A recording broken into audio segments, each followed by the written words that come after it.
I always loved working with kids growing up, but I never wanted to be a teacher. When I moved back home and worked in the summer school, I realized, hey, I can actually do this. When I was in first grade, I had a teacher named Mrs. McKee. The part of the day that I enjoyed the most was our read aloud time. And there was always this one little squirrely kid, and she would just gently remind him to come and sit next to her. And I just was in awe on how she can manage that behavior and still stay focused and calm.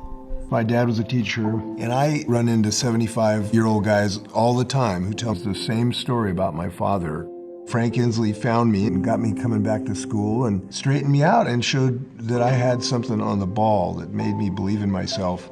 I spent 5 years in special education, and I hated writing. But my 5th grade teacher, she said, Donte, I don't give a damn if you can't write. I want you to write this play, and I want you to make it into the best play I ever read. I just fell in love with writing plays and theater. That's something that I will never forget. My main driving question is, can they learn this from Google?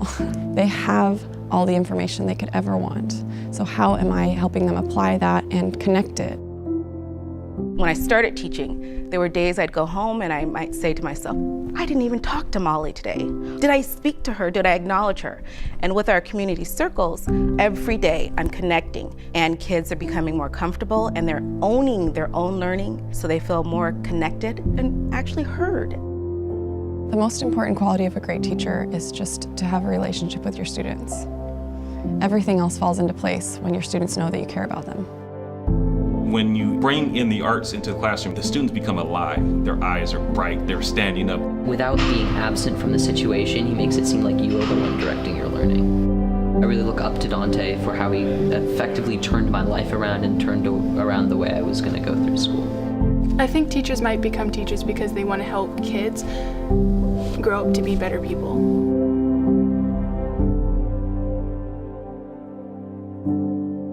When I see a kid explode from their cocoon and I begin to see them develop into who they will be, I feel great because I was part of that.